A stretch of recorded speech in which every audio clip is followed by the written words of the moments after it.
And we are the Coalition, loud and proud, outrage-born, free, civilly disobedient media, broadcasting live on the worldwide Coalition Network, here in the bunker, in undisclosed location. In the spirit of Dick Cheney and Spiro Agnew ever, we ride out the coronavirus, as you can tell, in a nondescript, multi-story mill building somewhere in the Providence, Rhode Island area. Facebook.com/The Coalition Radio. On the mighty Twitter at Coalition_radio, and of course the mothership at coalitionradio.us. And we've got our new sort of front end, if you will, in progress. The coalitionradionetwork.com, where you can watch this show in addition to our Facebook Live production. So we're going to cover some, I think, pretty interesting territory over the next hour or so. Joining me is someone who I regard as a close friend and a repeat offender here on the Coalition. He's been with us on Coalition 1.0, 2.0, and now Coalition 3.0. He is the executive director of the Libertarian Party. In the past, he's run highly aggressive, highly successful campaigns to be the state auditor for the great Commonwealth of Massachusetts. He's run for a variety of, I believe, the United States Congress. And he brings a real politic perspective to both the operations of the party and the challenges we are facing right now. He is, of course, Dan Fishman. Dan, welcome to the Coalition. Always a pleasure to be on with you, Pat. All right, we can see you. You know, folks, this is our first week of operation. Gradually, over the last few days, we've been doing a sort of what they would call in the restaurant biz a soft opening. So if we have the occasional fluctuation in technology, just bear with us. We will work it through. But Dan, let's get right down to it. I'd like to cover a couple of areas tonight in the hour that we've got. Sure. First and foremost, we've got the challenge of petitioning. Secondly, what I'd really like to speak to tonight, if you will, is this unique challenge, dare I say, and I say this very carefully, opportunity. We are obviously in the midst of a terrible health crisis here in this country. And for tonight's purposes, I'm not going to really entertain any conversation about whether it's real or not. To me, it's very, very real. I have family members living in New York City. People are dying in New York City. We as a party and an organization, I believe, have moved well past the conspiracy theory and the conspiracy reality surrounding this situation. It's real. And people around the world are dying. So let's move past that tonight, but we want to talk about, on a philosophical level, the both challenges and, again, you can tell I'm cringing at using the word opportunity because of the health situation surrounding us. But ultimately, as a political organization that also doubles as a philosophy and triples, if you will, as trying to get people elected to office, there are clearly issues that are right within our philosophy that need to be discussed. So let's tackle first the practical realities. Here we are in the year 2020. Now, tomorrow night, first of all, Dan, there will be a Zoom teleconference for the party at large for folks who want to listen in and have a conversation with the LNC about the challenges of the convention. Give us a little feedback on that and how that's going to physically work. So let me manage a little bit of expectations here. The meeting is for the LNC and people can listen. Right. Non-LNC members will not be able to contribute to the conversation. It's going to be an in-house conversation. And although I will be listening on, I don't anticipate that I will be asked to contribute to the conversation, although I am available, obviously, to do so. Fundamentally, this is what we know about the convention in Austin. In order to nominate a president, in order to elect a new LNC, we need to gather in person and vote together. That is the opinion of almost everybody who has read the bylaws. On the other hand, there is no exigent circumstance provision, which is an interesting thing because it implies that there is at least a possibility of the LNC coming together and saying, well, we need to have an exigent an emergency plan just in case something were to happen. So first we have to find a way to authorize an emergency plan. But in that context too, I also want to point out that our intention right now is that unless we are prohibited by law, libertarians will assemble in Austin, Texas, May 21st through May 25th, and we will nominate our presidential candidate. We will elect a new LNC. We will hang out and talk bylaws and platform and all the exciting things that we do. And then we'll get to the best part, which is to hang out with a bunch of other libertarians, because that really is, it's a joyous occasion for us to be together. So the meeting tomorrow is to talk about what we know, what we don't know, and I don't want to ruin the thunder of what we know, but the public postings that we've seen so far, and the last that I've heard, is that the city of Austin has said that we are still on. They do not anticipate being closed that weekend. So we are proceeding, and we don't really know what we'll be like. You are right. You talked about the fact we are in the midst of a unbeknownst catastrophe. We have never seen anything like this in our country. However, we actually have seen things like this in other countries. One of the reasons that South Korea is doing so well right now is because South Korea had an outbreak in 2015 of MERS, okay, which is also was a novel virus, a novel coronavirus. And so in many ways, it was very similar to this. And South Korea didn't feel like they did a good job. And MERS was nowhere near as contagious as corona. However, even in that situation, I don't recall the exact number, but something like 256 people died, which is a big deal. But South Korea learned a lot on this is how we fight an outbreak of a virus. This is how we do it, et cetera. So that's why South Korea knew from day one, we have got to test and test and test. And that was a big deal for them because they learned what they had to do. So now when you look at the things and you consider the fact, right? So South Korea shares a border with North Korea. North Korea actually borders China. South Korea has a lot of trade with China. They had the opportunity to be incredibly infected, and they're not. If you look at the slopes, South Korea has done a much better job than anybody else. And the reason why is because they had the prep for this. Now, what's interesting about that is we're going to be the next South Korea because this is the new normal. And I don't mean the new normal as us sheltering in place. I mean, first there was SARS, then there was MERS, then there was this virus.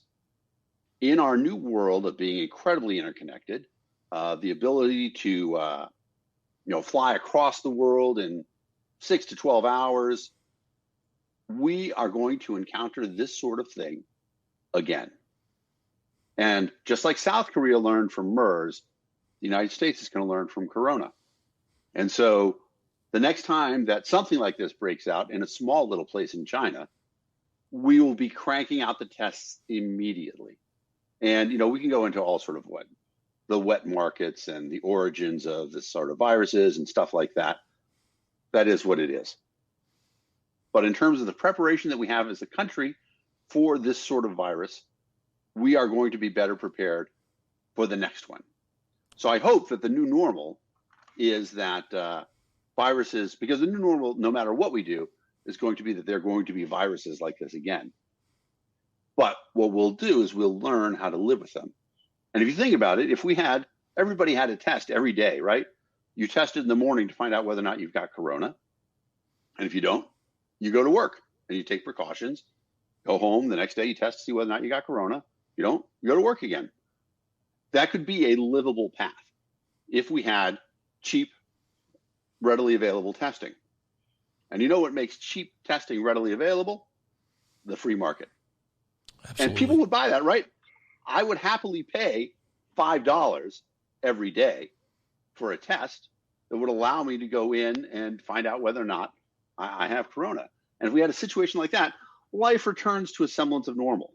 Now, we're not going to go back to, the way we used to. I mean, one of my favorite posts from a libertarian in the last week was, it's not liberty unless I can press the elevator buttons with my tongue. Okay, we're probably not going back to that level of liberty. However, I don't think we've been at that level of liberty in years. My mom would have, well, A hairbrush would have been involved if I'd licked the elevator with my tongue. Yeah, well, exactly. But there are certainly a lot of people who, as we look at this and we look at what our new normal is going to be like, we don't really know. But what we do know is that we are going to adapt and overcome as long as we let the market do that, as long as government doesn't screw it up. And that's the critical thing about everything, right? So, Pat, unfortunately, you were kind enough to call me a good friend. One of the burdens that all my good friends have to deal with is that I tell the same story over and over and over again. So this time I'm going to tell the story that you've heard before, which is a story about Frederick Hayek and his book, The Fatal Conceit. Well, I want you to hold that thought for just a second, because I want to neatly tie up in a bow the convention.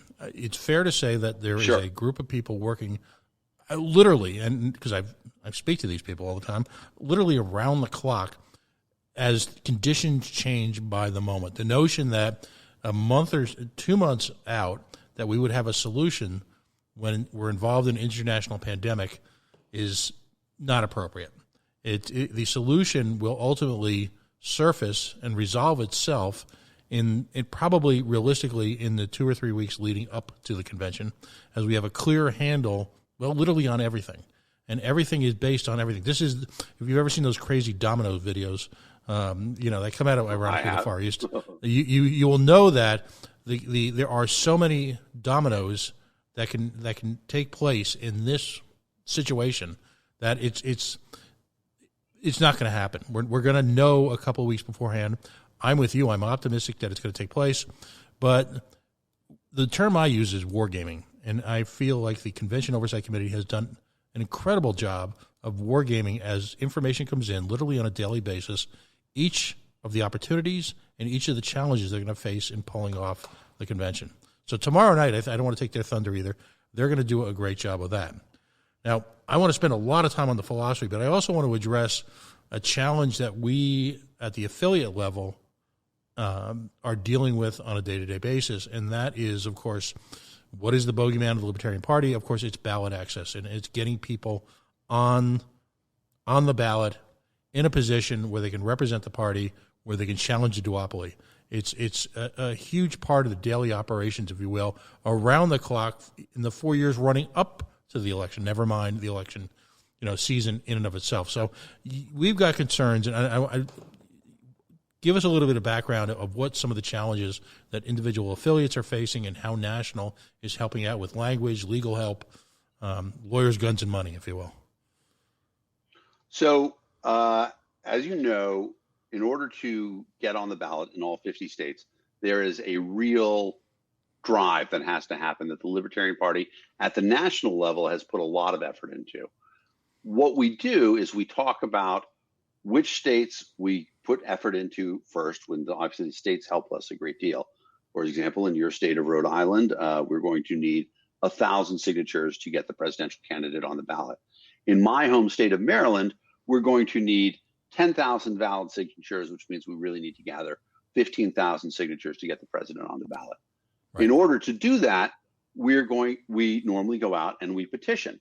Now, it's actually a more complicated story than just Corona, because in the beginning, what happened was we were going out and we were trying to hire petitioners, as we usually do. The states can do what they can, but professional petitioners are really good at this. And we can take people, most libertarians are working other jobs, and so they don't have the ability to go out and gather signatures 8 hours a day. So we would hire people.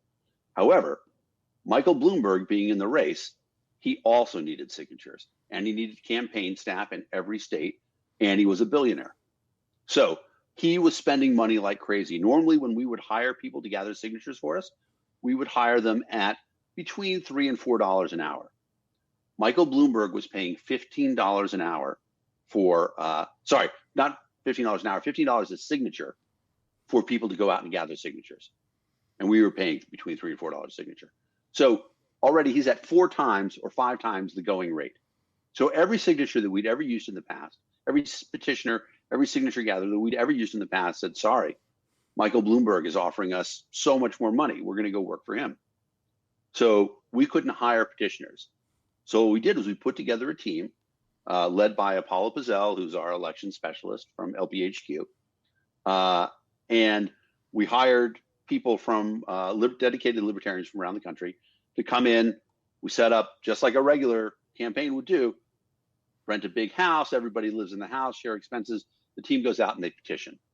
And in the first month that they were going, and even though it was terrible weather, through February, our group gathered over 3,000 signatures in Maryland. But once Corona started spreading, when you go up to somebody with a clipboard and a pen and say, hey, would you be willing to sign? They're like, no, please don't touch me. Please stay away. Social distancing. And so we actually tried to adapt to that and said, well, how about, because as we saw petitions, signatures falling off rapidly, we said, well, how about I sign your name and, I'll say, this is Pat Ford's signature, Dan Fishman signing for Pat Ford. Because there are some states where we allow that, but that dried up very quickly too. And it became very clear that gathering signatures to get on the ballot is not going to work. And it's not just in Maryland. So in Illinois, where we need 42,000 signatures to get on the ballot, we need 25,000, but 42,000 will get us to 25,000 ballot. We're having the same thing. And of course, now, shelter in place, no gathering, social distancing, all that stuff. It's essentially illegal to gather signatures in most places at this point in time. So we have 15 states where we need to get on the ballot. So what we are doing is we are having all of those state chairs write a letter to their Secretary of State, to their governor, and in places where there's a board of elections, like in Maryland, to them as well, saying, dear sir or madam, we are interested in public health. We are the Libertarian Party. We were on the ballot in all 50 states in 2016, including this state. In a normal circumstance, we would be able to gather enough signatures to get on the ballot again. However, this is not a normal circumstance. You don't want us going out and gathering signatures because it violates the idea of social distancing. So it is a public health hazard for us to go out and gather signatures. We would therefore ask that you waive the signature requirements this election cycle, knowing that we have demonstrated that we can get on the ballot in the past. I don't know how well that's going to work. I think that some states will. For example, my home state of Massachusetts, everybody has to petition. Republicans, Democrats, Libertarians, and Greens. Those are the four major parties in Massachusetts. And they have to have their signatures done by June. So I'm not a Massachusetts resident anymore, so might be wrong in the day, but usually it's June. For Congress, it's 2,000 signatures, which means you got to collect at least 3,000. For Senate, it's 10,000 signatures, which means you got to collect at least 15,000. Republicans are not going to be able to do that in Massachusetts either. And frankly, I doubt whether or not the Democrats will be able to, although they have so much money, they could mail a petition to every person they wanted to. But I think that we have a legitimate chance of getting all petitioning waived, all petitioning requirements waived across the country. Now, I mean, in order to do that, we got get our ducks in the row. State chairs have to write letters. We've got an archive of them. If you are a petitioner or a candidate who's being burdened by the requirement to get signatures, we need you to tell us about that. lp.org/report. lp.org/report is where you say, I'm a candidate and I'm not able to gather my signatures. I'm a petitioner and I've been out petitioning. People won't sign. Or I'm somebody who wanted to work as a petitioner, but I'm afraid to do so because of Corona. Or I was afraid to sign a petition sheet because of Corona. All those things, we need to have affidavits for all of them. lp.org/reports where people record those. So we're building up this mountain of evidence so that we can then go to the governors and secretaries of state when they get back to us and say, look, we've got all these people who can't get on. Hopefully it's straightforward to them. But the problem, of course, is that it's politics. And when it gets to politics, nothing is straightforward, as we saw with this debacle of a spending bill that came through that's designed to provide relief to people who are, truly going to need relief in the country. And we can debate, the ethics of giving money to people and the problem with there being a $6 trillion in spending, but that would result in actually giving $6,000 to every person. However, instead, each person is only going to get about $1,200. because that's just government math, right? Part of what they're doing is their relief package includes $300,000 for the National Endowment for the Humanities. I'm not sure how that works out. So, but the answer why it's all screwed up is because it's political. It's not about people, it's about power. And so for us, when we are petitioning to get on the ballot, the states really don't like that we do that. They don't like that libertarians participate in democracy because the old parties want democracy to be a closed party. However, we've done it.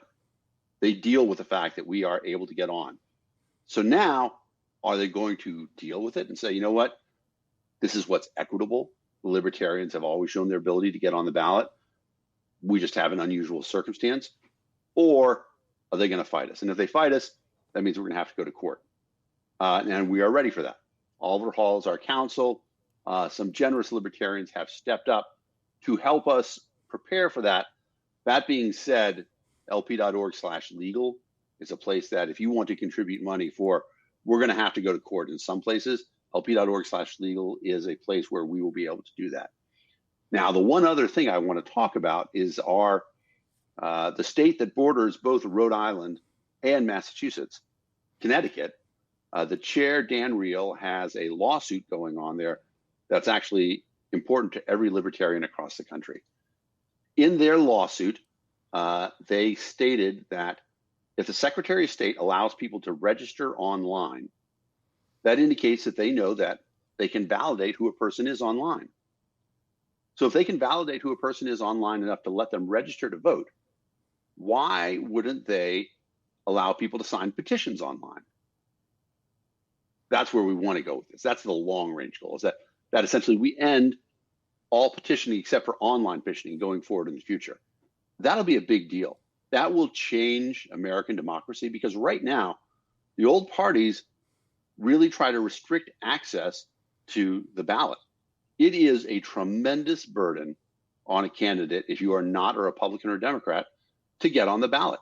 In Massachusetts, and this is, for a small little race, in 2014, a candidate named Evan Falchuk spent in 2014, he spent a small fortune to run for governor and to get 3.3% to get on the ballot, to create a major party, which meant that he had ballot access. That meant that he could run candidates. He was a major, their party was called the United Independence Party.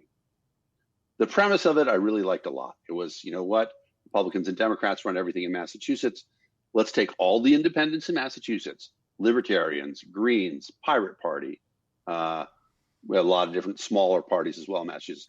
Combine them all, and everybody who's not a Republican or Democrat should be in the United Independence Party, and then we can pool our resources to run people against the duopoly.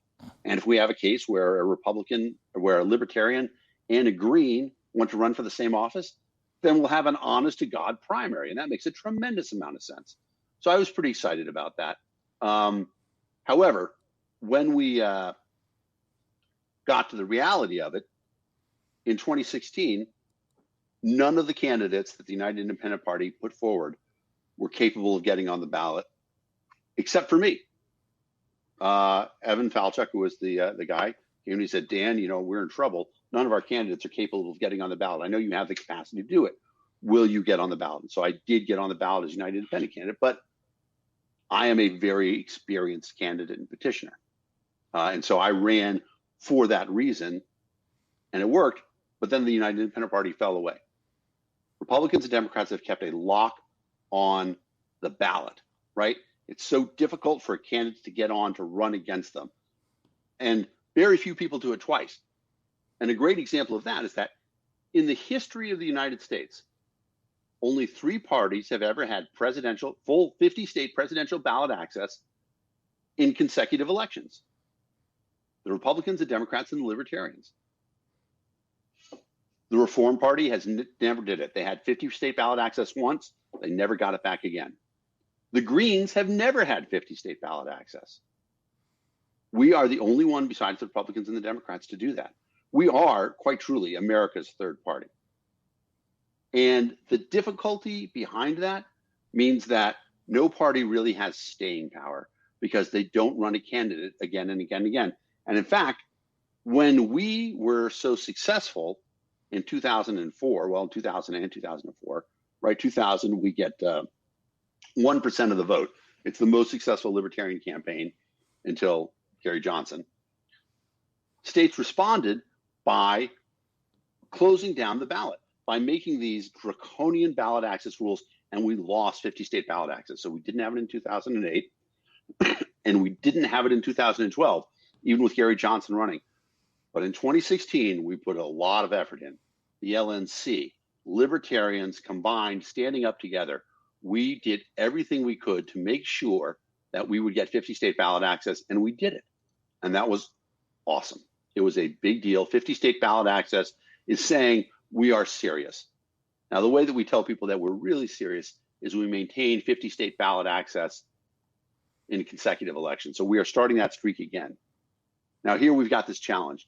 There is, in my opinion, right now, no way to gather enough signatures to get a presidential candidate on the ballot in states where we have to gather signatures because of the corona lockdown.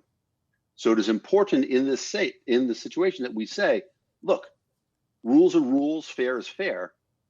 But if you tell candidates, and it's not just libertarians, right? It's Republicans and Democrats as well in Massachusetts and New York and a lot of states where you have to petition. You don't want those candidates going door to door with a piece of paper that's infectious, because paper is very infectious. Corona can be transmitted with a piece of paper. You don't want people to be spreading the virus, to be out petitioning. So it's critically important that the states get our message, we get our ducks in a row, and in defense of democracy, ending the monopoly of the ballot, that we are granted relief. And so that's what our big effort is. And that's really been my major focus over the last 5-6 days, is getting all that in order so that we can go to a lawsuit if we have to, but also that we can petition, we can ask all the governors, all the people who are in charge, say, look, this is a special circumstance. You should let us on the ballot. Given the extreme measures that the duopoly has gone to prevent the quote-unquote disenfranchisement of so many different groups that, if you will, pledge fealty to them, it would be darkly ironic if all of a sudden they've decided, and we know they want to, but if they actually had the, to come out in public and say, well, no, you just don't matter. And the term that I'd like to use, I've had the opportunity a couple times recently to be on TV, and the term I love to use is disenfranchisement, because it's not just libertarians who are being disenfranchised. It's really any grassroots political organization. It's really every ethnic group. It's every religious group. It's literally every quote-unquote interest group is being disenfranchised from active participation in the political system here in the United States, other than the Republicans and Democrats. They've managed to privatize a very public institution at, ironically, great expense to the taxpayer. So there are words and language to use when you debate people, because ultimately we'll get from certain quarters the same infuriating nonsense about how, you guys are just fill in the blanks. I won't even give voice to it. Just fill in the blanks. We all know what they'll say. But at the same time, we have to look at 2016 and mind the successes of that, which is 50 state ballot access, and millions of Americans, despite every trick they could play, voted for Gary Johnson. They simply did. It's a fact. And the nation is, as a nation, intent, clearly, on moving away from a duopoly. They demand it, particularly given the prominence of independent votes. So let's use this aggressively for what it represents, which is finally between the combination of Dan Uriel and the Connecticut Party's heroic efforts and the exigencies of the coronavirus, to let's crush petitioning. Let's make it really something that's an archaic retrospective of the 20th century. It's time. And the important thing is, it's not just libertarians in this case, right? We were talking about it for Greens and for everybody else, because the most American thing we can do in an election is to have as many possible candidates that represent the people. The old parties have tried to keep us off. They've tried to keep everybody off except for them. It's this devil's bargain. So we are fighting for everybody here. If you're just joining me, Dan Fishman is the executive director of the Libertarian Party. Got quite the comprehensive political background. He's been a candidate at the local, the state, and the federal level. He's the first libertarian I've ever met who managed to gain the endorsement of the Boston Globe. Yes, you heard that right. The endorsement of the Boston Globe. And at the same time, now has taken that realpolitik experience to the national level and is driving hard our party to move past these barriers to entry. If this is your first time joining us, we are the Coalition. And as we always say, we're loud and proud. We're outrage porn-free, civilly disobedient media. My name is Pat Ford. I'm chairman of the Rhode Island Libertarian Party. This is an independent effort of that. Let me be clear, but I leverage whatever I can to move the liberty movement forward. And this is just one example of that. There's a couple of great indie media operations, Liberty RI, here in Rhode Island, that operate independently of the party, but at the same time clearly have liberty and the Libertarian Party in its heart. We are just moved to a new station. If I bear with me, if some of the tech is a little fluky, Joel, our producer, has done an astonishing job, literally in the middle of a semi-shutdown of society here in Rhode Island, to get this up and running. And we look forward in the coming weeks, months, to having libertarian candidates routinely appear on these airwaves, routinely given the opportunity to invoke their message and to spread liberty where and whenever possible. It is the mantra here in Rhode Island that, given the, let's say, reticence of local media and national media to cover the Libertarian Party, well, let's not wait for them. They'll come along, and they're moving. They're figuring us out. But at the same time, let's develop local voices on our own that we can promote the most American of virtues. Dan, thanks again for joining me. I know these are challenging times. By the way, anecdotally, is the party office open? What is the state of free movement, if you will, Sure. in DC? So in my area, in the DMV, so I live in Maryland, but I am a 30-minute drive from LPHQ, which is in Alexandria, Virginia. We do not have a shelter-in-place order. However, we have everything is closed and you shouldn't go out order. And that's essentially the way it is. Schools are closed throughout this area that we call the DMV.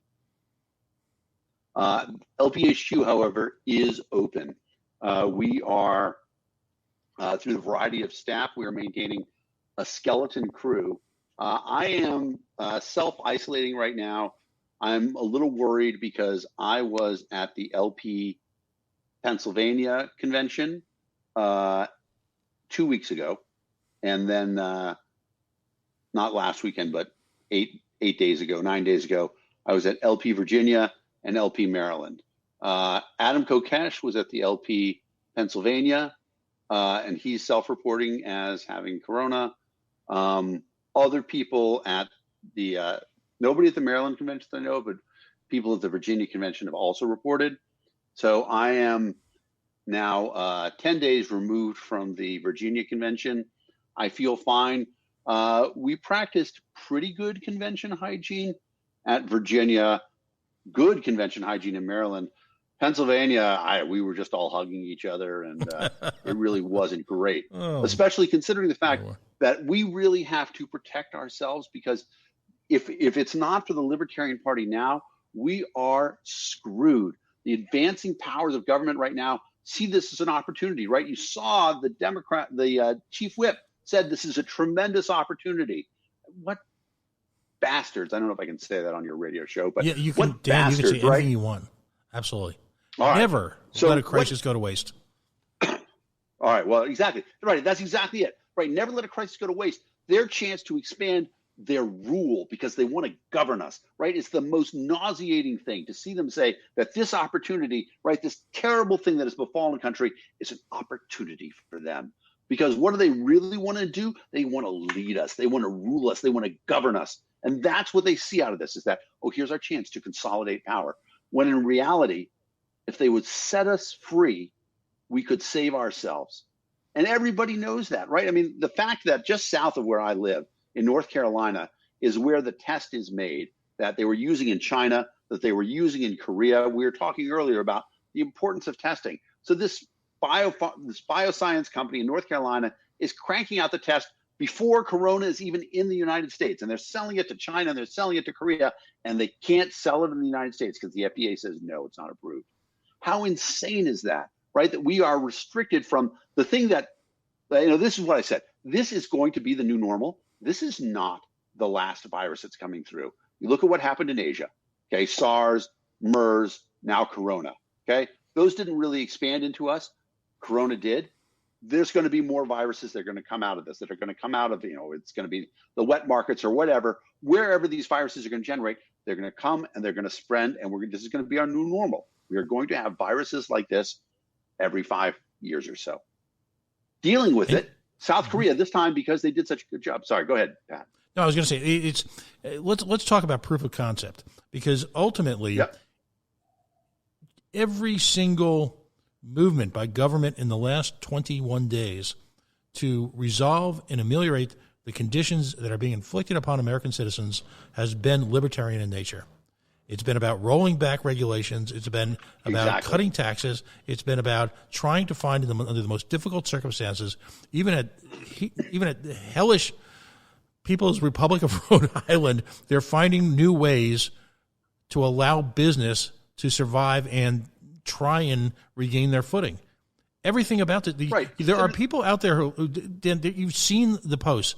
Libertarians, this is the death of the libertarian movement. Dan, why is it not only not the death of the libertarian movement? Tell me why you think that the libertarian movement has never been more important in this nation's history because of all these agencies. Because the thing that's happening is every solution that's happened so far is actually a rolling back of governmental power. Okay, allowing testing from things that the FDA haven't necessarily approved, that is a rollback. Okay, trucks right now going across the country are allowed to speed as long as they're driving safely. They can speed on the interstate so that they can get supplies from point A to point B more cheaply, more efficiently. So we're cranking up our infrastructure. Businesses are not going out of business like restaurants because they are able to deliver alcohol, right? Delivery alcohol, right? What a great idea. How is it that it's safe now, but wasn't safe beforehand? And the answer is there's no difference at all. It's just that government had this power beforehand and they used it. They used it to, either benefit businesses, cronyism, whatever it was. But all these cases where you see government restrictions being rolled back, it's really helping the people. And hopefully we never let government take those powers back. Okay, that's certainly what happened in other cases where we've legalized cannabis, right? That never came back. Cannabis is legal. Well, not in Maryland, but Maryland has medical, but we don't have recreational yet. But we're working on it. In all these places, though, it's really important to recognize the fact that it's freedom, people acting on their own. And that's the other thing about it. So, this is the whole Hayek thing that I was going to get into, right? 100 people trying to find a way to make money in this economy is better than the government figuring out one way for us to live. Everybody finding out their own way to live. Some of us are going to be wrong. Some of us are going to be right. But eventually we're going to figure out how we live with this. But it's the wide variety of people trying a bunch of different things that's going to be the thing that leads to finding what our life is like. It is the marketplace of ideas that distinguishes us as Americans. And I'm not a person who believes in American exceptionalism. I don't believe that we as a country, I don't believe that Americans are exceptional because we're Americans. I believe that America is exceptional because we allow people to be, we are the freest country in the world. I am not content with that because I don't want to be the freest. I want to be free. But as the freest country in the world, with people able to bring new ideas to market, people trying to find a way to provide service, because in the United States, right, I want to find a way to serve society, to serve humanity. Because in the United States, if I can serve society, if I can serve humanity, society's going to pay me for that. And that's great. We want all these people competing to find different ways to serve society so that society will pay them. And that's the thing that's going to get us out of this. It's not going to be government's monolithic one-size-fits-all rule. I mean, excuse me, if you look and think about what's happened with our healthcare system, the one-size-fit-all, everybody agrees that's terrible. Okay, when we had independent states with different solutions, you can argue whether you like public health care or not, but different states with different public health care solutions, Massachusetts had one, Tennessee had one, other states had one, they were at least competing and innovating to find new ways to serve the public with their healthcare thing. When we implemented the Affordable Care Act at a federal level, we ended all innovation in the idea of public health, which is terrible. Okay, the same thing's happening right now, except in reverse. Everybody's trying to figure out, how do I get paid? So for example, in downtown DC, there's a lot of bars that were closed because they're not essential businesses. However, markets are open. So what they're doing is they're ordering supplies. They're selling limes and lemons, things that bars have anyway. But you want citrus fruit, and they add some other things in there. And then they're also selling prepackaged meals, stuff like that. People are innovating their way out of this. We just have to let them do that. Dan, what happens if in a few months from now, and to me this has the potential for the most stunning change of all, millions of American children right now are being taught in radically different methods that are evolving literally as we speak right now in different parts around the country. Technology companies are jumping in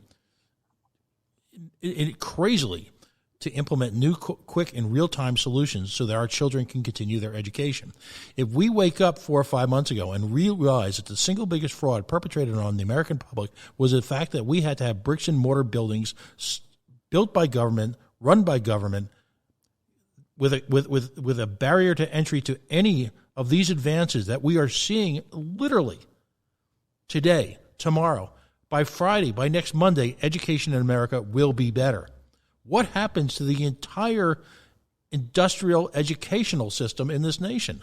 My God, the opportunity here. Yeah. Well, so it's interesting. So, I am a former school teacher. I taught special education for 7 years. And there's no question that so many people are recognizing right now that, wow, the way we were doing education before was really inefficient.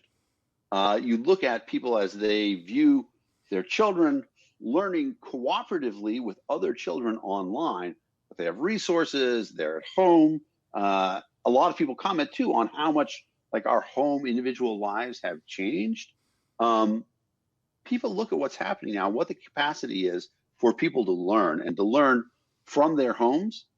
And a lot of people are not going to go back to traditional brick and mortar education. And it's an interesting thing because, there's a political philosophy that believes much more in equality than liberty. That's not me. I believe a lot more in liberty. Liberty and equality are on a balanced scale. The more liberty I have, the less equality there is. Or rather, I guess it's the other way around, right? Because if I have a lot of liberty, I'm going to use my liberty to improve myself and to not be unequal. On the other hand, if we have a tremendous amount, we have absolute equality, then there is no liberty, right? Because if you have absolute equality, nobody is allowed to use their liberty to become unequal. So it's really important that we understand that balance between liberty and equality. And as more people are going to look to homeschooling as a permanent solution or schooling from home, right? You can attend school from home, and maybe it's in some sort of cooperative thing. There's a teacher online, whatever it is. Doing that is going to be a big deal. The important thing about that is that when we make those changes, that's a good thing for society because people recognize the fact education doesn't have to come from the state. And whatever else you want to say about public education, okay, and I am a product of public education, okay, I went to public school I spent 4 years in a private school, so 13 years because I did a postgraduate year. I spent 9 years in public schools. Awesome. I'm happy for the experience. I'm happy to have gone to school and shared time with the general public. And then I went to state universities. My last degree was from the University of Massachusetts. I believe that there is a benefit to an educational system that is available to everybody. I wish that it weren't funded by taxes collected by force. But if you were to ask me to voluntarily contribute to a school system in my area, I would certainly do so. I think there's something to that. However, when the state runs the school system, when anybody runs the school system that is connected to politics, It is warped. Okay, you see a lot of teachers right now who are members of teachers unions, and they pass laws so that only members of teachers unions can teach. Members of teachers unions are almost universally members of the Democratic Party. That's not an equitable system for teaching, because if the people have a political agenda, how do they keep themselves out of how do they keep those politics out of what they're teaching? And the problem is that they can't. We have a lot of people who spend time, they're dedicated teachers. And I say this because I was a school teacher and I worked with a lot of these people. They're dedicated teachers, but they are so entrenched in one-sided philosophy and in a government-led philosophy, because they work at government schools, that they teach government-based solutions, and that's it. And they don't mean to do it. They don't mean to be pushing their political agenda, but they are pushing it because of the fact that that's what they know. The famous phrase: if your only tool is a hammer, everything looks like a nail. If you are a person of government, if you are a person in government, then your solution is always going to be government. And most of the schools that are out there are run by the government. And so they teach government-based solutions. That's been hurting us for a long time. But as people wake up in this crisis, and we have education that is not based in government, people start to realize, wow, there really are other ways out there. And the other thing that's happening here is people are finding that they are not as reliant upon government as they thought they were. So, this is a terrible tragedy. What's happening, I don't know how many people are going to die in the United States. I got no idea. I hope that it is a very small number, but I fear it's going to be much larger than we think. In that situation, what we're learning is that there is no panacea. There is no cure-all. There is no solution to a world that comes from just one solution. And government gives you one solution. And government doesn't like competitions for solution. When in reality, we know that competition is what brings out excellence, right? We don't have excellent cars now. So I was talking to a millennial about this the other day, and they're like, oh, I don't really care what kind of car I get because it's going to be fine. It didn't used to be that way. No, not at all. Pat, you and I grew up in an era when there were a lot of cars that broke down because they were just terrible. But they were unsafe at any speed. Yep. Competition, however, has made the car industry generally excellent by competing against themselves. It's only when there's no competition that people get complacent. And that's the problem with government, is that government doesn't have any competition, and it works to actively eliminate competition. So What we do now is we see this thing where government can't get to us to provide a lot of services, and we're having to provide for ourselves. And we find out, hey, we can do it okay. I always say that the free market is a mechanism by which the individual can reach their full human potential. Ultimately, individuals operating for personal gain, yes, I said it, for personal gain, not greed, personal gain, operate at a higher level of innovation that they then use to improve the lives of others, many of whom they'll never even meet. Their success often leads to financial success, which then allows them the opportunity to invest in other people's innovation. It's really that simple, isn't it, Dan? It is. And the thing is that given a chance, people will innovate. Given a reason not to, a disincentive to innovate, which is what government does in most markets, then they don't know what to do. People will try to find some other way to do it. And that's a shame, because we could be bringing innovation into all of these new markets right now.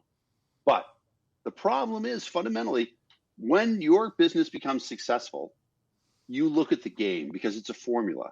And the game is, my business has become successful. How do I stay successful? How do I stop people from innovating against me? Because that allows me to stay in power. Well, the way that you do that is you ask your local form of government to create a barrier of entry so that somebody else can't compete against you. Big businesses don't want competition. And the way the system is set up, government can prevent competition. So big businesses give money to governments to create rules, right? licensing fees, regulations, things that make it harder for somebody to innovate in the field. This is another thing I was talking about with millennials who don't remember what taxis used to be like. They only know taxis in the era of Uber. And they're like, taxis are awesome. They're clean. They're wonderful. Taxis didn't used to be like that. Taxis used to be exactly. Right. I can't even imagine how terrible Corona would be right now if we were living in the modern taxi cab era, if we had taxi cabs from 20 years ago. Listen, I'm convinced Corona came from I think Corona may have come from some of those taxi cabs. Exactly right. I think, by the way, I love your reaction to this. The single biggest abomination perpetrated on the American public in terms of medical care was something called the Certificate of Need. And the Certificate of Need, was a extra legal authority would decide what hospitals are allowed to build into their systems and what they're not. Now, as opposed to allowing the profit, there I said it again, Dan, that profit thing, to drive the decision as to what the hospital could use, you had larger hospitals creating barriers to entry for smaller hospitals who might have had the financing or just the desire to enter new markets, again, creating competition, oh my God, which would then drive down prices. It's not up to us as a government or as a people to ensure Delta Airlines profit this week. It's not up to us to ensure a hospital chain's profit. That's not our job. That's the market's job. Should they fail, other people will provide similar services at a higher level for perhaps less money. That's how the free market works. And yes, there are casualties, and nice people get hurt, and businesses go under, and they fail because they have to fail. And my biggest, because now I want to segue into the conversation of the atrocity again that was dropped on our lap. Right? The notion that we are too big to fail and that there is no longer a moral hazard to failure is, I believe, corrupting and destroying our economy at a level that I don't think people fully understand. Let's talk about the bailout. For the love of God, I don't even know where to begin. Run with it, buddy. First of all, you used a phrase that I wish that I had invented. I'm going to take credit for going forward in the future. But the fact that there has to be moral hazard to failure, that is a critical element to our society, because if there is no penalty for failure, we promote failing ideas. And that's terrible for everybody, right? The ideas that fail should actually fail. And so I hope that fundamentally we are going to have a system where we recognize the fact that failure isn't terrible. Failure is, in fact, a necessary part of the way that we do things, because we need to have people try a lot of different things so that we can find out which one is best. And if you try a lot of different things, one or two of them will succeed and lots of them will fail. So accepting that moral hazard for failure and accepting that as part of the normal business cycle, that is a critical thing that we have to do.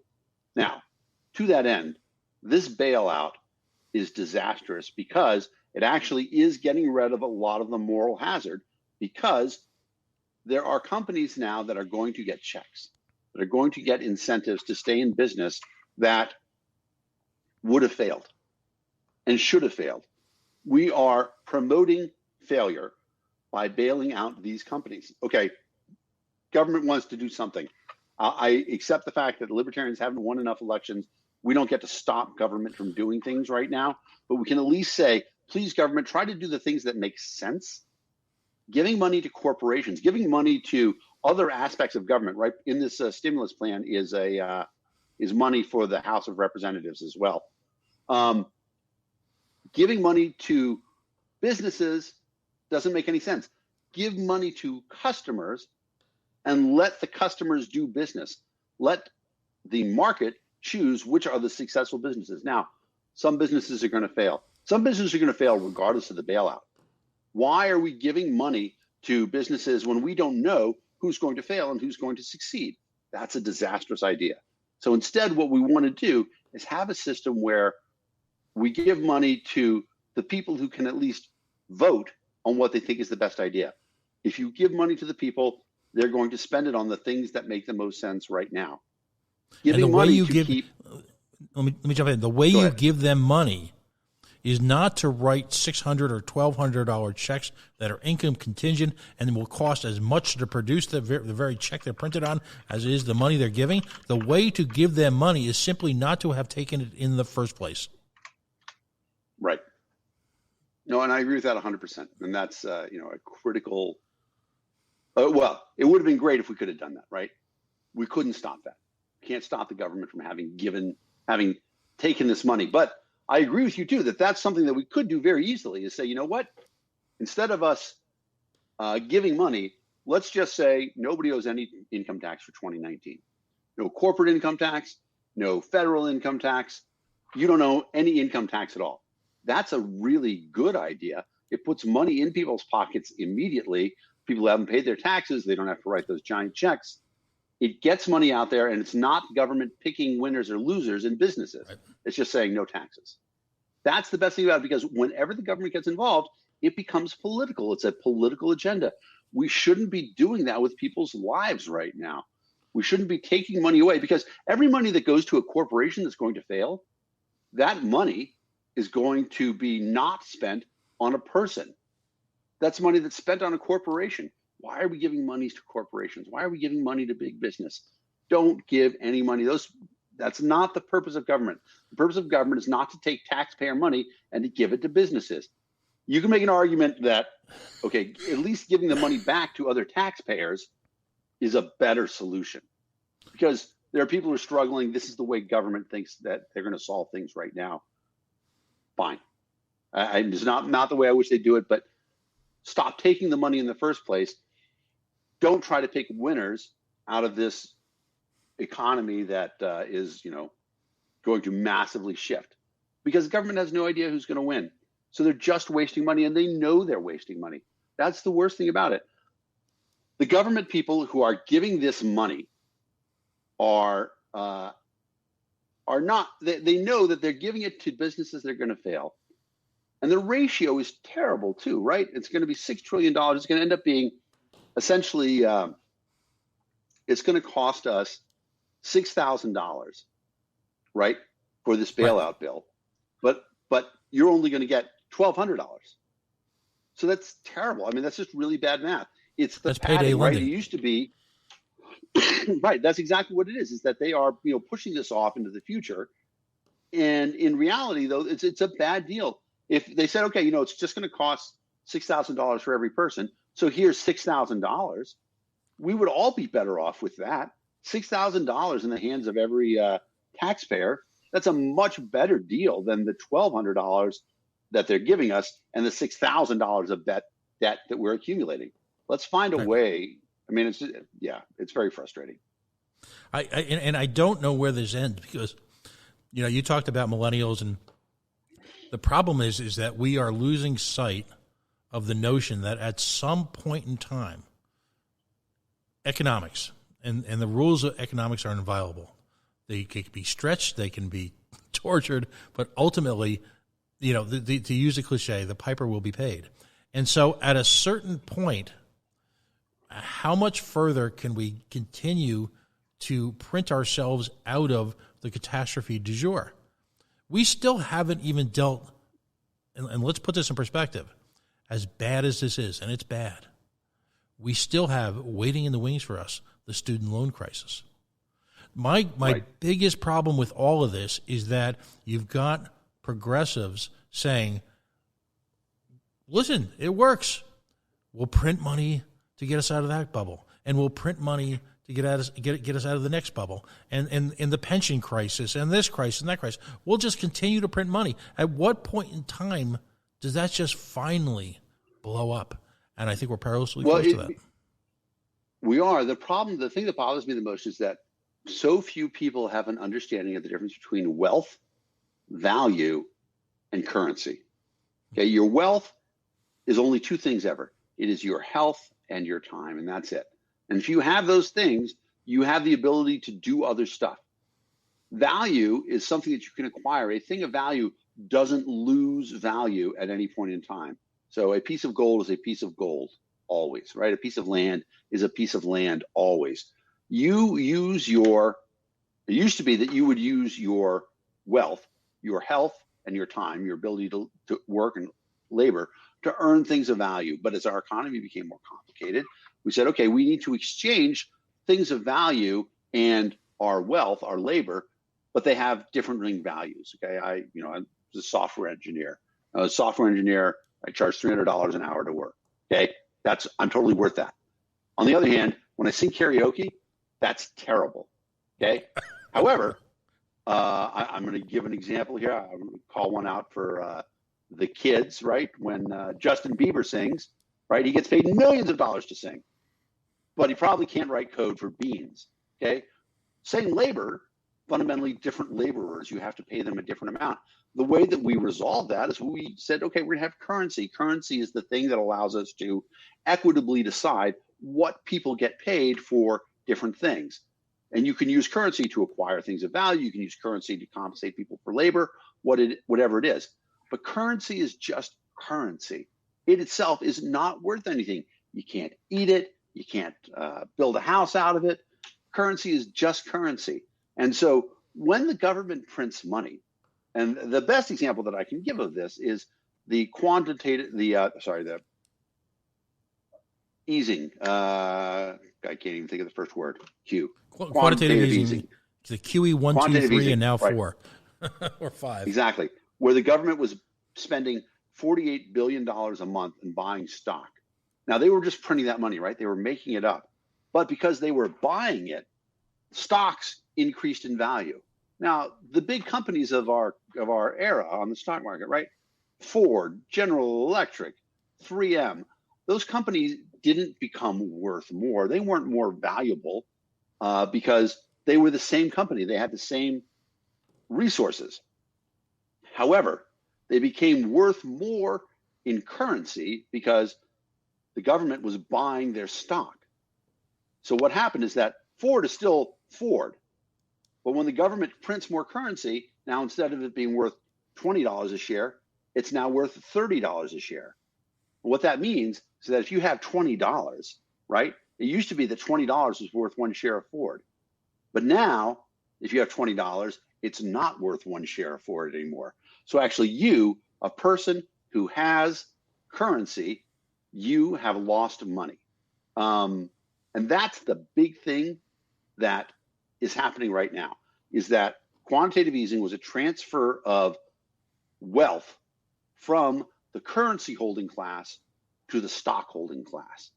And that was terrible, right? There's a lot of middle class people lost a tremendous amount of money. The poor actually weren't hurt by that particularly because they didn't have a lot of currency. But the middle class did. They had a lot of money in banks. The people who owned stocks became very wealthy. And that's what's going to happen again because the government is printing money.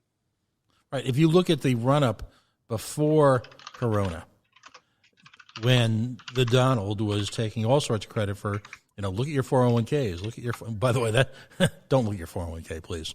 Right. Yeah. We're going to be doing wellness checks on people tomorrow, but it was Market Watch, I believe, that did a study that showed actually almost drew a dollar for dollar correlation between the type of I'll call it the stealth quantitative easing that has been taking place in the last year of the Trump regime in the run-up right before Corona, because it's been happening all along, folks. This is just an explosion of it. The very quantitative easing that, by the way, that was decried by Republicans in the Tea Party and was one of the reasons for the Tea Party's existence, has been blowing up the stock market. So when all of a sudden we see the stock market crumbling, actually right now the stock market is probably returning more closely to a true value for the underlying companies that are involved in these different indexes. Everything else has just been sheer fiction. Yep. And it's ugly. It's ugly, and it kind of ties back into the what we were talking about earlier about the education system, okay? Because we're not taught this in public schools. We're not taught about this sort of illusion of money. Instead, public schools teach about a public system because that's what the teachers are invested in. The teachers are teaching the system that they work in. And, they're not even doing it intentionally. A lot of teachers, if you point it out to them, they won't even recognize it. But that's where hopefully this crisis brings us some relief in, it's a weakening of the public school system, not because we're actually weakening the public school system, because people are seeing how much better the alternatives work. And that's we're exposing its flaws. So the $1 million question that we've essentially been running up to for the last hour, we as libertarians, we are at a moment. Again, on one hand, you've got a group of people who are saying, oh, this proves the libertarian philosophy is dead, that only government could have bailed us out. Where would the libertarians have been? You've also got folks in the Libertarian Party who are spending a lot of time in emotional investment in trying to minimize the severity of the crisis. You've also got elections. So from your perspective, so someone who's run for office and been through, you and I have been through a couple of bubbles together, all right? In taking into mind, of course, Larry Sharp's great, you don't have to win the argument approach. How, in your mind, do you think libertarians should discuss this with people in terms of what the movement stands for, what this proves, and what type of tenor of the conversation should take place? So the first thing about it is we have to discuss it, okay? Relish the fact that our community is special, right? I mean, I'm looking through the list of people who are on here. Tom Mann is this guy who I know for both of us is sort of a figure clad in light with a race with an extended middle finger. Oh yeah. But there are all these guys in our community, and that's what makes this work for us, is that we're not alone in this. And especially now, it's so easy to feel alone because those are who's trapped in our houses or whatever. The way that we get out and we do things together as libertarians, that's what makes us better. And, we talked earlier about the marketplace for ideas, okay? The marketplace for ideas where we compete with Republicans and Democrats, that's one marketplace. But among libertarians, we have all these different ideas of what's the best way to do stuff. And it becomes a lot better. I know for me, I am a better libertarian. I am smarter because of the people in my friends list that I have active conversations with. And I appreciate that a lot. I'm a guy who I want to be as smart as I can. And it's hard because I'm not a particularly smart person. But I have really smart friends. And if I will shut up and listen to them, I can get smarter. But that's about the relationships that we have to have with each other as well. We have to keep our relationships strong at a time when it's kind of easy for us to be mad about a lot of things. Like, we're talking about this incessant thing about what's going to happen with the convention, stuff like that. We can't let things like that destroy the relationships that keep us strong. And those relationships are built on the fact that libertarians accept everybody, okay? Doesn't matter who you are, okay? We quoted Larry earlier, right? Larry Sharp has this great phrase. Libertarians say, if you want to be a Republican, fine, be as Republican as you want. Be a Democrat, be as Democrat as you want. Just don't tell anybody else that they have to live under your rules. We have always been accepting of a broad coalition of ideas. And it's the broad coalition of ideas that we need to hear so that we know what's actually going to work, because nobody in the United States has any idea what's going to truly work in this scenario, in this new Corona age that we live in. We don't know what the future is going to look like. But, to quote the new Frozen movie, the newer Frozen movie, we have to do just the next right thing. Doing the next right thing, we can see that. We can see what the next right thing is. The next right thing for me, I got a couple things right. I told you I am 2 days or a few days away from ending a 2-week I'm not infected. When that happens, country needs blood, okay? I'm going to go out and donate blood. I'm a guy who can do that. Actually, it's funny because I wasn't able to donate blood for a long time because I'd been in England in 1986 when Chernobyl let loose. So I was banned from donating blood in the United States for 20 years. But all that being said, that's an aside. So that's something that the next right thing for me to do is to find a way to give back to my community, okay? The director of development for Libertarian Party, Tara DeSisto, has a lot of experience working as in bars in Boston, which has a great bar scene. So the next right thing for her was to talk to a local restaurant bar and said, hey, I want to sponsor one of your people who's working there. I know that you guys aren't going to be having a lot of business, but I'd be happy to contribute X amount of dollars a week towards that person's salary so that you could keep them full time. That's the next right thing for her.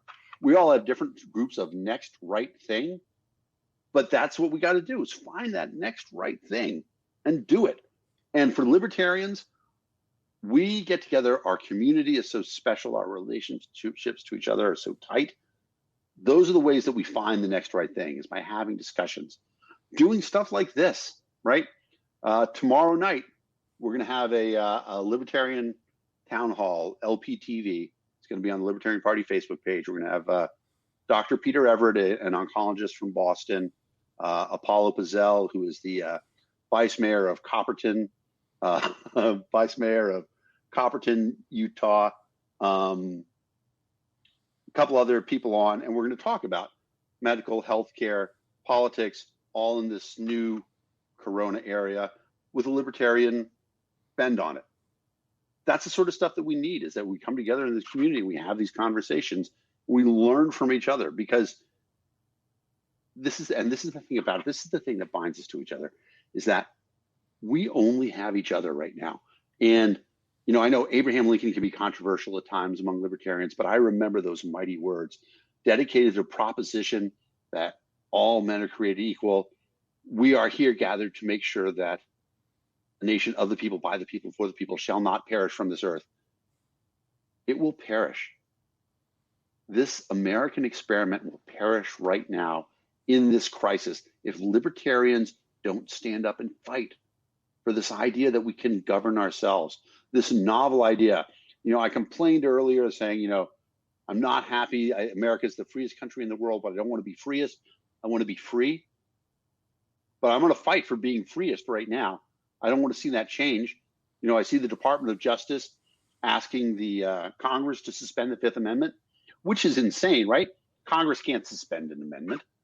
Excuse me. That's not Corona, folks. That's just a little cough. All of those things, though, that if we don't do it, if our community doesn't fight for it, it's going to go away. And so I am asking every libertarian, find a way to do the next right thing. But don't do it by yourself either, because we got to build it. We got to keep this community strong. We got to find a relationship. Find your libertarian BFF, and together do the next right thing. Because together we get a lot of stuff done. That's my emotional plea to the Libertarian Party. God bless you, Dan. God bless you. I don't know if I could have said it as succinctly. These are moments when we need to step up. This is the A game. This is time. If we don't step up now, then the greater tragedy will have been the risk of losing even what we've got left. And then the other tragedy, of course, is opportunities lost. And not opportunities for our own personal profit, because I know of no one in this party who realizes anything resembling personal profit, power, or personal gain by doing this. We are the folks that occasionally feel like we're chasing windmills. And so the opportunity is to bring something out of the tragedy. And if it's a reemergence and a re-recognition of, again, the contributing factors that make America excellent, then I will never draw a moral equivalence between that and a loss of life. But I'll say, at least, damn it, we honored those who we lost because of this. And it's time for us all to well, as the Swarmy saying goes, suck it up, Buttercup. Let's put aside personal differences, go into this election on all cylinders. This is the most important election in our lifetime. And I could say that when I've never said that before, and I could say it with absolute confidence. If we don't use this opportunity to promote the core mission, our statement of principles, I do fear all is lost. Because clearly there are people out there right now who are not letting an opportunity go to waste. And there are people aggressively in ways that were scoffed at for bringing up just a few years ago, who are aggressively pursuing the elimination of significant portions of our civil liberties within weeks, not years, not months, not after losing millions of lives. As important as those lives that have been lost already, they represent a fraction of the potential death toll of either this or future situations like this. But if we can't stem this now, if we can't put a stop and call out those individuals and those political organizations that would personally profit from this, I fear all is lost. And that's my emotional plea. So, Dan, thank you so much for joining me. I know you've got a lot on your plate. We're going to get this out to people. Always a pleasure. Folks, if I could just take a moment and thank our sponsors, airsciences.net, Darrell Gould, a libertarian who sometimes tries to portray himself as a Democrat. That's a Rhode Island joke. Beacon Shipping and Logistics, beaconshippingandlogistics.com. They ship automobiles around the world. And they're based here right in Little Rhodey, and they sponsor controversial stuff like this. And, of course, Yacht Club Soda, Yacht Club Bottling Works, the finest soda on the planet. Folks, we're sponsor-driven media, just like everybody else is, and a lot of our sponsors are in tough times. So we've got on the Coalition Radio Network page a couple different ways. If the spirit moves you in the coming weeks to contribute a little, and I mean just a tiny bit, we appreciate it. But we will be here throughout this and going forward to use this podium, if you will, to promote libertarian ideals. We'll cover lots of other issues. We talk about this media as being sort of something that covers third rail politics, all the issues that no one wants to talk about. But we'd appreciate it, number one, if you could follow us on the Facebook, facebook.com/The Coalition Radio. If you could follow us on the Mighty Mighty Twitter at Coalition_Radio. And if you could take a moment to follow us and listen to some of the things we have to say. Folks, thank you so much for joining us. Be safe, and we're sure to be talking to you very soon. Have a great night.